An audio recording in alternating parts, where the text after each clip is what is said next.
붙어 있는 것은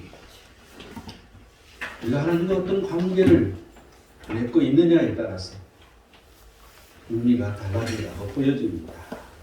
특별히 우리가 하나님과의 그 관계가 확실하게 설정되어 있을 때 우리의 믿음이 크다, 우리의 믿음이 강하다, 이렇게 우리는 말할 수가 있습니다. 그런데 그러한 관계 설정이 미약하고 희미하고 뭔가 있는 듯 없는 듯 흐지부지하다면 우리의 신앙은 급속도로 떨어질 것입니다. 그래서 하나님이 계신지 하나님이 계시지 않는 것인지 우리는 분별하지 못하고 살아갈 수밖에 없다는 것이죠. 그래서 이 하나님과의 관계 설정은 우리에게 너무나도 중요합니다. 그런데 그 관계 설정이 한 번으로 끝나는 것이 아니라 우리의 삶의 영원히 나와 하나님과의 관계는 어떤 것이라는 것을 늘 마음판에 새기고 사는 것은 무엇보다도 중요하다고 생각됩니다. 오늘 이 아가서를 통해서 이 아가서는 이 신랑 신부의 사랑의 노래입니다. 그래서 요한계시록에서 말한 것처럼 하나님 그 예수 그리스도는 신랑 대신 예수 그리스도, 우리는 이 교회는 신부로 그 하나님 앞에 나아가는 것이죠. 그래서 이 아가서를 영예로 우리가 풀어보면서 그 하나님과의 관계 설정을 오늘 확실하게 해두기를 원합니다. 오늘 본문은 신랑 신부의 이 친정 방문을 노래하는 그러한 노래입니다.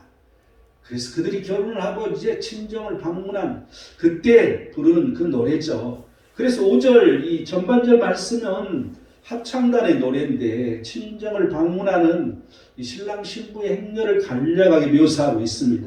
또한 5절 하반절은 신랑 회상인데 신부와의 처음 사랑을 나누었을 때를 회상하는 그러한 내용입니다. 또한 6절 7절은 온전한 사랑의 능력을 찬양하는 신부의 노래입니다. 또한 8절 9절은 이 신부인 슐라미 여인이 그 과거 소녀 시절을 회상하는 그러한 회상의 노래입니다. 또한 10절 12절은 친정에 대한 도움을 약속하는 신부의 노래입니다.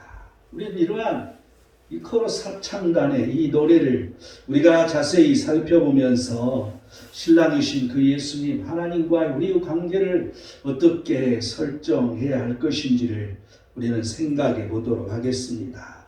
5절을 우리 볼까요? 그의 사랑하는 자를 의지하고 거친들에서 올라오는 여자가 누구인가? 쉽게 설명하면 이제 이 합창단이 노래하고 있는 거죠. 그래서 여기서 이제 이 여자는 신부잖아요. 슐라미 여인이잖아요. 그런데 그는 어떠한 의지를 가졌다고요? 그의 사랑하는 자를 의지했어. 신랑을 의지했다는 거죠. 또 어쨌다고요? 거친 들에서 올라왔어.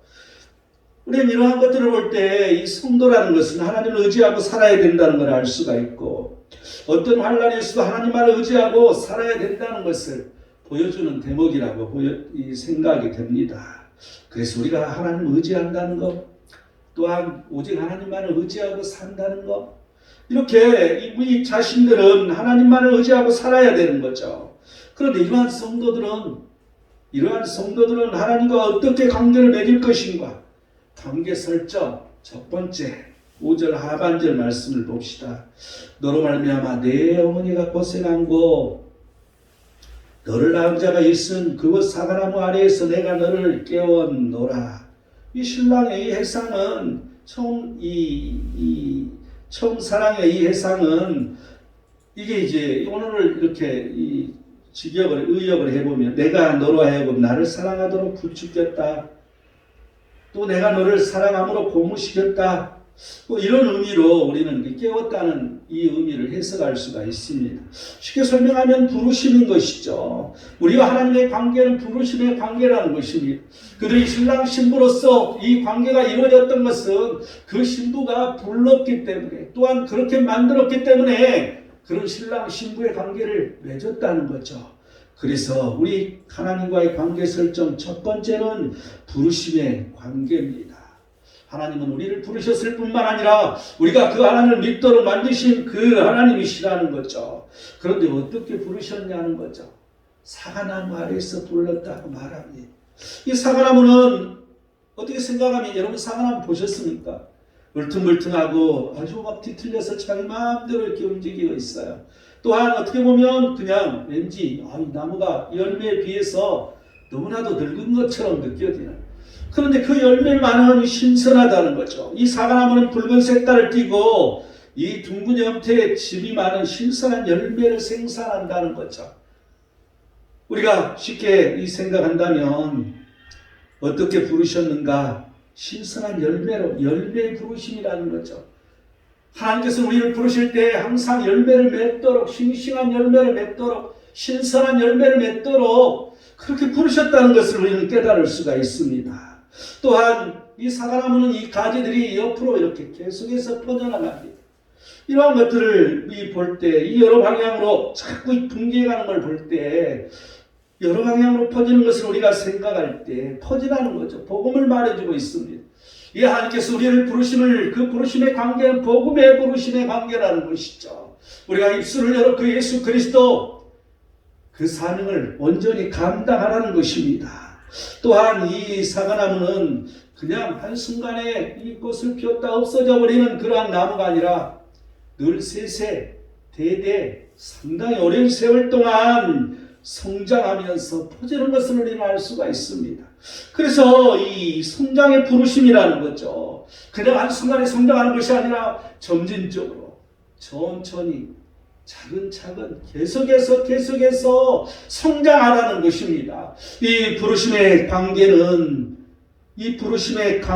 열매의 부르심이고 또한 복음의 부르심이고 또한 성장의 부르심이라는 것을 우리 마음판에 늘 우리는 새기고 그러한 관계 설정을 해야 할 것입니다. 하나님을 의지하며 살아가는 성도는 하나님과 어떻게 관계를 맺을 것인가? 관계 설정 두 번째 6절을 보겠습니다.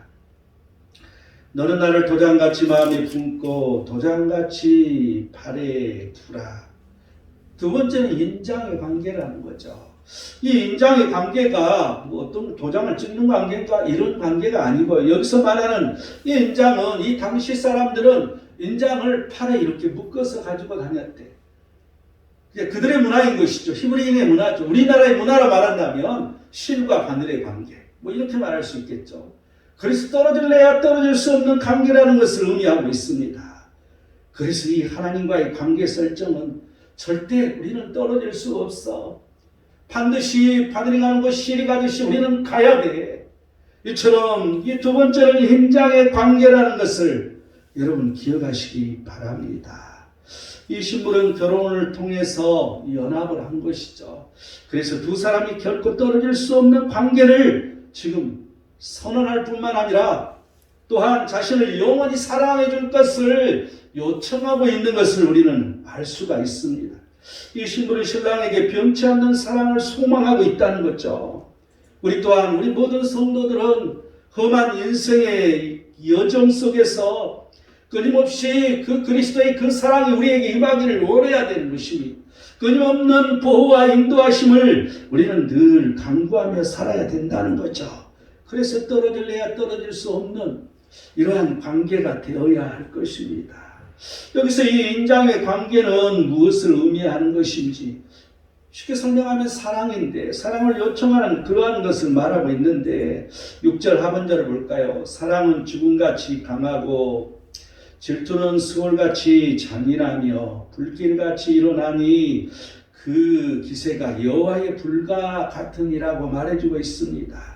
이 인장의 관계라는 것은 첫 번째는 강한 사랑이라는 것이죠. 여러분 그 하나님께서는 우리를 항상 그냥 사랑하는 게 아니라 강한 사랑으로 햇빛이 내려쬐는 것처럼 사랑하고 계시는 거죠. 이처럼 우리 또한 그 하나님을 사랑해야 할 것을 우리는 말해주고 있습니다. 또한 두 번째로 우리가 7절 보면 많은 물도 그 사랑을 끄지 못하겠고 홍수라도 삼키지 못하나니 사랑이 그의 온갖 산을 주고 사랑과 바꾸려 할지라도 오히려 멸시를 받느니라고 말해주고 있습니다. 두 번째로 생각할 수 있는 것은 불변하다는 거죠. 영원히 불변하다는 것입니다. 하나님의 사랑은 늘 영원한 불변이 있는 것이죠. 이처럼 우리 또한 그 하나님을 그 사랑에 반해서 우리 또한 영원히 불변한 사랑이 있어야 할 수밖에 없을 것입니다. 로마서 8장 31절에 33절은 만일 하나님이 우리를 위하여 누가 우리를 대적하리요? 우리를 위하시면 누가 우리를 대적하리요? 이렇게 말할 때 누가 능히 하나님께서 택하신 자를 고발하리요. 의롭다 하시는 하나님이시니 감히 하나님께서 택하신 자를 누가 고발할 수 있냐는 것입니다. 항상 하나님을 우리를 대적자를 얻게 하신다는 것이죠. 또한 계속 이어서 34절 35절 보면 누가 정죄하리요 하고 말할 때 누가 우리를 그리스도의 사랑에서 끊으리요. 환난이나 공고나 박해나 기근이나 적신이나 위험이나 칼이랴 그 하나님께서는 우리를 늘 죄 없다 하시고 우리가 정죄받지 않도록 하신다는 거죠. 우리가 늘 돌이키며 회개하고 돌아오도록 만드셔서 그 하나님의 사랑에서 끊어질 수 없도록 만들어주시는 하나님은 영원 불변하신 하나님이라는 것을 말해주고 있습니다. 계속 이어서 이렇게 보면 또한 이제 주를 위하여 죽임을 당하게 되며 도살당할 양같이 여김을 받았나이다. 우리가 예수 그리스도를 위하여 죽임을 당하게 될 때 또한 도살당할 양같이 여김을 받았을 때 그때 이런 말을 합니다. 이 모든 일에 우리를 사랑하신 이로 말미암아 우리가 넉넉히 이기느니라. 아무리 어려움이 있다 할지라도 우리가 예수 그리스도를 사랑하는 그 믿음 안에서 우리는 아무리 우리를 고통스럽게 하고 우리를 끊어내게 한다 할지라도 우리는 끊어질 수가 없어서 넉넉히 이길 수 있다는 것이죠. 계속해서 로마서 8장 38, 39절을 보면 사망이나 생명이나 천사들이나 권세자들이나 현재일이나 장래일이나 능력이나 높음이나 깊음이나 다른 어떤 피조물이라도 우리를 우리 주 예수 그리스도 예수 안에 있는 하나님의 사랑에서 끊을 수 없으리라. 우리가 사는 이 삶 속에서 우리 과거나 현재나 미래나 영원히 그 하나님의 사랑에서 끊을 수 없다는 것을 말해주고 있습니다. 이처럼 하나님과의 가는 관계는 도장 같은 관계여서 그 사랑을 끊을 수 없다는 거죠.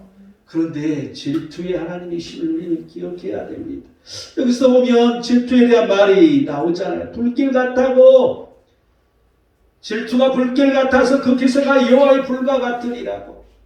여러분 하나님은 질투의 하나님이시니 우리가 항상 두 마음을 품거나 다른 것을 더 사랑하면 그 질투를 드러내시는 하나님이시라는 것이죠. 왜냐하면 우리에게 복을 주시고자 하지만 우리가 그 복을 못 받기 때문에 우리가 하나님을 사랑하고자 하지만 그 하나님의 사랑을 못 받는 그 죄가 그 사이에 끼어있는 그런 일들을 질투하신다고 하나님께서는 말씀하신다는 것을 여러분 기억하시기 바랍니다. 우리 모든 자들은 예수 그리스도의 절대적인 사랑의 능력, 그 사랑의 능력을 의지해야 됩니다. 그럴 때 죄와 사망의 문제가 해결받게 된다는 것을 여러분 우리는 기억해야 할 것입니다. 우리는 얼마나 하나님을 사랑합니까? 하나님을 사랑하신다면 우리는 하나님을 위해서 무엇을 하고 살고 있는지를 한번 생각해 봐야 할 것입니다. 온전히 하나님의 영광의 예배를 드리고 있습니까? 하나님의 영광을 위해서 온전한 11조와 헌물을 드리는 그런 일들이 있습니까? 이러한 것들은 기본이라고 말하는 거죠. 더 중요한 것은 하나님께서 원하시는 하나님 일을 하고 계십니까? 진정으로 하나님을 말씀을 지키며 살고 계십니까? 진정으로 하나님 사랑해요 라고 담대하게 말할 수 있습니까? 사랑의 말이 아니라 진정한 하나님을 사랑하는 행동이 있어야 된다는 것이죠. 하나님은 질투의 하나님이시라고 말합니다. 성도가 다른 데 마음을 두면 질투하신다는 거죠. 끝까지 찾으시고 돌아오게 하신다는 것입니다. 끝까지 우리를 버리지 않으시는 그 하나님이시라는 이 사실을 여러분 기억하시기 바랍니다. 하나님을 의지하며 살아야 하는 성도는 어떻게 하나님과의 관계를 맺을 것인가? 관계 설정 세 번째 10절을 볼까요? 나는 성벽이요 내 유방은 망대 같으니 그러므로 나는 그가 보기에 화평을 얻는 자 같구나. 세 번째는 화평의 관계라는 거예요. 여기서 이 화평을 얻는 자라고 말해주고 있는데 이 슐람 여인이 솔로몬의 이 신부인 거죠. 그래서 신부로서 그에게 지극한 사랑과 은총을 받고 있을 그때를 말하고 있는 것입니다. 하나님의 사랑이 햇볕처럼 강하게 쐬어 내려서 우리에게 은혜가 되고 우리가 늘 그 복 가운데 있을 그러한 때, 이게 화평이라는 그러한 표현을 지금 해주고 있습니다. 우리는 죄인이 신분이었지만 오직 그리스도께서 우리의 모든 죄를 용서하여 주심으로 말미암아 그 그리스도의 은혜로 말미암아 그 성도가 된 우리 모든 사람들이 축복받는 그런 상황, 이러한 때를 상징하고 있는 말입니다. 우리는 하나님의 복속에 늘 살아가기를 원합니다. 우리는 늘 하나님께서 복을 주시기를 원하는 것입니다. 우리는 은혜라고 말합니다. 값없이 주는 은혜라고 말합니다. 우리는 그 그리스도의 그 사랑, 그걸 얻는 그 은혜, 그 관계로 우리는 설정돼야 된다는 것이죠. 이 화평의 관계는 어떤 것이라고 여기서 지금 말하고 있는 것인지. 이 8절을 보니까 우리에게 있는 작은 너희는 아직도 유방이 없구나. 그가 청혼을 받는 날에는 우리가 그를 위하여 무엇을 할까? 또 9절에 볼까요? 그가 성벽이라면 우리는 음망대를 그 위에 세울 것이요. 그가 문이라면 우리는 음망대를 그 위에 세울 것이요. 여기서 첫 번째로 생각할 수 있는 것은 견인의 관계, 끝까지 인도하는 관계인데, 슐람미 여인이 성장하면서 이제 이 오빠들하고 관계를 지금 여기서 오라버니의 관계 속에서 일어난 일들을 말해주고 있습니다. 그래서 이 슐람미 여인이 성장하면서, 어렸을 때부터 성장하면서 이제 정숙하게 자라나기를 원하는 것이죠. 그런데 그렇게 정숙하게 자라날 경우에 이 오라버니들이 그 뜻을 존중해서 더욱더 아름다고 정숙한 여인이 되도록 돕는다는 의미를 가지고 있습니다. 이 화평의 관계라는 것은 견인의 관계인 것, 끝까지 인도하고 끝까지 가게 할 수 있도록 만들어주는, 또 여기서 이 백양목 판자로 두르리라고 말을 해주고 있습니다. 이 백양목 판자로 두르겠다는 말은 이 그녀에 대한, 이 슐람미 여인에 대한 강력한 보호를 의미해주고 있습니다. 이 슐람미 여인이 오빠들의 강력한 보호에 힘입어서 이 솔로몬의 신부가 되기에 전혀 손색이 없도록 갖춰주게 한다는 것입니다. 그래서 육체적이나 인격적이나 지정의 모든 것들이 아름답게 갖춰질 수 있도록 만들어준다는 것이죠. 지금 같으면 이 성도는 보혜사 성령 하나님께서 우리에게 오셔서 철두철미한 사랑과 보호 아래 약속된 구원을 가도록, 구원의 길을 가도록 끝까지 우리를 인도해 주신다는 것이죠. 여러분, 하나님의 그 눈은 구원인 것입니다. 우리의 눈은 이 세상 살아가는데 편안하게 살아가고 이 세상 살아가기에 늘 좋은 그러한 복을, 여기에 대한 눈이 있는 것이죠. 그런데 하나님의 눈은 그러한 것보다도 우리의 구원과 관계되는 눈이 더 강하다는 것입니다. 우리가 하나님께서 우리가 온전한 길을 가지 못하고 다른 길로 갈 때는 그 길이 부를 누리는 길이라 할지라도, 그 길이 우리에게 평안의 그러한 물질의 길이라 할지라도 그러한 것을 끊어서 온전히 구원의 길로 갈 수 있도록 하나님께서 만드시는 것이죠. 또한 우리가 너무 가난하고 힘들어서 우리가 그 하나님 길에서 벗어나면 하나님께서 복을 주시고 물질도 주셔서 우리가 온전히 바른 길을 갈 수 있도록 하나님은 우리를 늘 지켜주시고 인도해 주시는 하나님, 또한 우리의 마음이 항상 하나님 말씀 안에 거하게 하고 하나님 말씀대로 살게 하고 그 말씀을 지키면서 그 하나님을 바라보며 우리가 무릎을 꿇고 기도하는 이러한 삶을 살 수 있도록 늘 우리를 지켜주시는 하나님, 우리를 늘 그 사랑 안에 거하게 해주시는 하나님, 늘 따뜻한 햇볕을 쬐어주시고 오직 그 하나님의 그 사랑 가운데 조금 더 부족됨이 없이 우리가 나아갈 수 있도록 만들어 주신다는 거죠. 예수 그리스도는 보혜사 성령 하나님 우리에게 보내셨습니다. 이 성령님은 우리를 인도하시고 말씀을 늘 생각나게 하시잖아요. 또한 우리가 어떤 환난을 당할 때, 어려움이 있을 때 적절한 말씀이 생각나게 하시는 것이죠.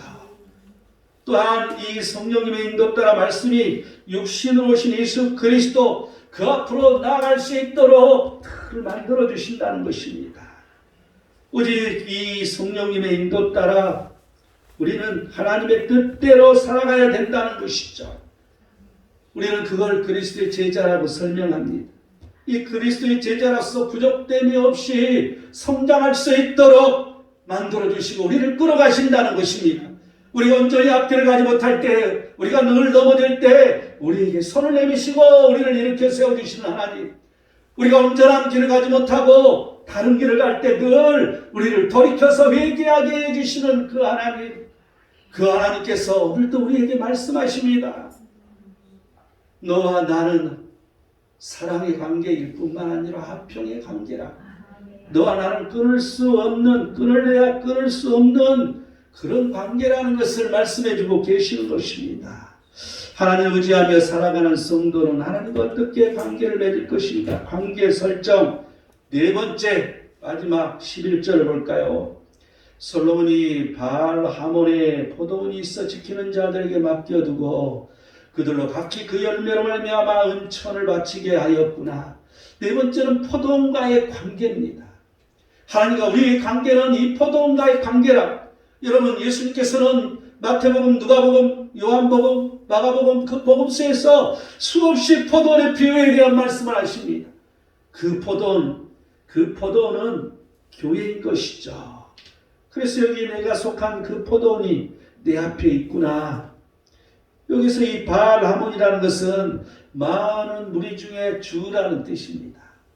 그래서 오직 주인 되신 그 예수 그리스도, 우리는 그 포도원에서 주인 되신 예수 그리스도, 우리는 교회 안에서 오직 주인 되신 예수 그리스도만을 바라보면서 우리는 살아가야 되는 것이죠. 주인이 누군지를 우리는 똑바로 아는 그런 관계가 포도원의 관계라고 우리는 말할 수 있을 것입니다. 또한 모이게 힘써서 예배하라고 말씀하신 그 말씀 따라 우리는 늘 모이는 그러한 관계가 되어야 할 것입니다. 나를 위해서 모이는 것이 아니라, 우리를 위해서 모이는 것이 아니라 오직 그 하나님만을 바라보는 그 하나님과의 관계 속에 모이는 이러한 교회가 되어야 된다는 것이죠. 이 포도원은 그리스도에게 속한 신약 교회를 상징하고 있습니다. 이 그리스도께서 이제 이 예수님의 당신 스스로 소유이신 이 교회를 친히 주관하시는 거죠. 그분은 우리의 머리이시기 때문에, 또한 몸이시기 때문에, 또한 이 교회와 친밀한 교제를 나누시는 그러한 분이심을 상징적으로 오늘 이 신랑미 여인은 지금 말해주고 있습니다. 이 그리스도의 소유이신 교회에서 우리는 어떻게 해야 하는 것인가? 어떻게 살아가야 되는 것인가? 이 하나님께서 맡겨주셨기 때문에 지켜야 된다는 걸 여기서 알 수 있잖아요. 그래서 이제 이 지키는 자들에게 맡겨둔다고 하나님께서는 우리에게 이 교회를 맡겨주신 것이죠. 그래서 지켜야 된다고 지금 말해주고 있습니다. 또한 열매를 맺어야 된다는 거죠. 이 교회에서는 늘 그 열매 속에 우리는 살아가야 됩니다. 우리는 교회에서 열매를 맺을 수 있어야 되는 것을 우리는 알 수 있습니다. 또한 12절을 볼까요? 솔로몬은 너는 천을 얻겠고 열매를 지키는 자도 200을 얻으려니와 내게 속한 내 포도원은 내 앞에 있구나. 여러분, 여기서 이 천이라는 뭘 의미할 것인가? 천 세계를 의미하는데요. 1세겔은 이제 은 1세겔이라는 것은 노동자 4명 하루 품삯이라고 얘기해요. 그럼 지금 같으면 한 40만 원 되는 것이죠. 그럼 1000세겔이면 4억 원이에요. 4억 원. 또 200세겔을 준다고 하는데 200세겔은 200 곱하기 40만 원 하면 8천만 원이야. 여러분, 8천만 원을 주신다는 우리가 열매를 맺으라는 것이죠. 그 지키는 자들에게 이걸 주시겠다는 거야. 여러분, 이건 뭘 얘기합니까? 기쁨을 얘기합니다. 이 교회 안에서는 늘 하나님의 주시는 복으로 말미암아 기쁨이 있어야 된다는 것이죠. 그래서 데살로니가전서 5장 16, 18절에는 항상 기뻐하라, 쉬지 말고 기도하라, 범사에 감사하라. 이것이 그리스도 예수 안에서 너희를 향하신 하나님의 뜻이라고. 그 하나님의 뜻은 기뻐하는 거예요. 하나님의 그 복 가운데 기쁨이 넘쳐서 어쩔 줄 모르는 이러한 상황이 우리 마음에 늘 있어야 되는 것이죠. 뿐만 아니라 나눔이지 않습니까? 하나님께서는 나누는 것을 원하신다는 것을 볼 수 있습니다. 항상 주위 사람들에게 유익을 줘야 된다는 거죠. 여러분이 교회를 통해서 많은 자들에게 도움이 될 수 있는 일들을 해야 되는 거예요. 첫째는 교회 안에서 서로 도움이 되어야 됩니다. 둘째는 우리는 교회 밖에서 도움이 되어야 할 것입니다. 우리는 이러한 일들을 통해서 복음이 함께 가야 될 것이죠. 여러분, 이 교회 안에서도 복음이 흘러가야 됩니다. 또한 교회 밖에서도 복음이 흘러가야 된다는 이 사실을 여러분 기억해야 할 것입니다. 포도원은 그렇다면 이 포도원이라는 것은 교회라고 얘기하는데 그 의미 무엇을 말하는 것인가? 마태복음 21장 43절은 내가 포도원의 비유에 이 예수님께서 하시는 말씀이에요. 내가 너희에게 이르노니 하나님 나라를 너희는 빼앗기고 그 나라 열매 맺는 백성이 받으리라고. 이 열매 맺는 백성이 받는 것이 바로 포도원인데 그게 바로 하나님 나라라고. 여러분 이 교회는 하나님 나라가 되어야 된다는 것이죠. 하나님 나라는 하나님의 통치를 받는 걸 의미합니다. 우리의 삶 속에 우리는 교회 안에서 늘 그 하나님의 통치를 받는 자들이 되어야 된다는 것이죠. 여러분 하나님의 통치를 받고 살고 계십니까? 늘 매일 하루하루 우리의 삶 속에서 하나님께서 말씀으로 말씀하신 그 모든 것들을 우리는 그 말씀의 통치를 받고 살고 있냐는 것이죠. 여러분 그 말씀 따라 우리는 살아가는 것입니다. 그 말씀을 늘 붙들고 우리는 살아가는 것입니다. 이러한 말씀이 없는 자는 하나님의 통치를 받지 않는 것입니다. 이러한 말씀에 벗어난 사람은 하나님의 통치가 아닌 것이죠. 하나님 나라에 벗어나서 살고 있다는 이 사실을 여러분 기억해야 할 것입니다. 그렇다면 열매를 맺어야 된다고 말하는데 그 열매를 맺으려면 어떻게 해야 되는 것인가? 요한복음 15장 5절은 나는 포도나무여 너희는 가지라고 말하잖아요. 그래서 내가 그리스도 안에 그리스도가 내 안에 있어야 된다고. 여러분 열매를 맺기 위해서는 그리스도가 내 안에 계셔야 돼. 또한 내가 그리스도 안에 있어야 되는 것이죠. 그런데 오직 하나님이 계시는지 안 계시는지 모른다면 이건 열매를 맺을 수 없다는 사실입니다. 내가 지금 그리스도께서 내 안에 계셔서 내게 말씀하시고 그 말씀대로 나는 살고 있다고 생각하는 사람들은 열매를 지금 계속 성장하고 있는 중이라고, 열매를 맺는 중이라고 우리는 말할 수 있는 것이죠. 그런데 우리는 늘 내 안에 그리스도께서 계시기를 원하는데 내가 그리스도 안에 거하는 것은 더디합니다. 여러분 우리 스스로 그리스도 안에 내가 거해야 되는 거야. 그런데 이러한 일에 대해서는 등한시하는 경우를 많이 볼 수 있습니다. 또한 누가복음 6장 43절은 못된 열매 맺는 좋은 나무가 없다고. 여러분 열매를 맺으려면 좋은 열매를 맺어야 되는데 그 열매를 맺기 위해서는 좋은 나무가 되어야 된다는 것이죠. 여러분 내가 좋은 나무입니까? 한번 스스로 생각해 보기를 원합니다. 내가 진정으로 좋은 나무입니까? 오직 그 하나님께서 원하신 대로 사는 자라면 좋은 나무라고 우리는 말할 수 있을 것이죠. 그런데 하나님 말씀이 내 안에 없고 세상으로 가득 차 있다면 그건 나쁜 나무인 것입니다. 여러분 우리는 늘 우리 자신을 돌이켜봐야 할 것입니다. 또한 열매를 맺으려면 마태복음 4장 28절은 땅이 스스로 열매를 맺되 처음에는 싹이요 다음에는 이삭이요 그 다음에는 이삭의 충실한 곡식이라. 이건 이제 예수님께서 하나님 나라에 자라나는 씨 비유에서 말씀하시는 그 말씀 중에 하나입니다. 그래서 자라나야 된다는 것인데 여러분 자라나는 게 한 번 성장해서 자라날 수가 없다는 거죠. 처음에는 싹인 것이죠. 그 다음에는 이삭인 것이죠. 그 다음에 이제 그게 고개를 들고 열매를 맺어서 열매를 맺으면 고개가 숙여지는 거죠. 무거워가지고. 여러분 우리는 늘 자라나야 되는 것입니다. 자라날 때 고개를 숙이는 자들이 되는 것이죠. 또한 마태복음 4장 32절은 심긴 후에 이 하나님 나라의 겨자씨 비유에 이렇게 나와요. 자라서 모든 풀보다 커지며 큰 가지를 내나니 공중의 새들이 그들의 깃들일 만큼 되느니라. 이것이 자라나서 풀보다 점점 키가 크다는 거죠. 그래서 큰 가지를 내기 시작한다는 것입니다. 그래서 공중의 새들이 그늘에 깃들일 만큼 이렇게 성장한다는 거죠.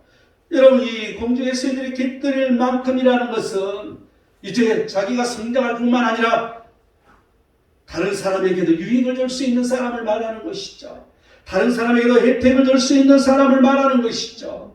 여러분 우리는 이런 사람이 되어야 돼. 이렇게 자라나야 된다는 것입니다. 그럴 때 열매를 맺을 수 있다는 것이죠. 자라나지 아니하고 열매는 없다는 거야. 항상 우리는 성장해야 됩니다. 항상 우리는 조금씩 점진적으로 성장할 때 어느 날 고개를 숙이고 열매를 맺는 귀한 그런 날이 온다는 사실입니다.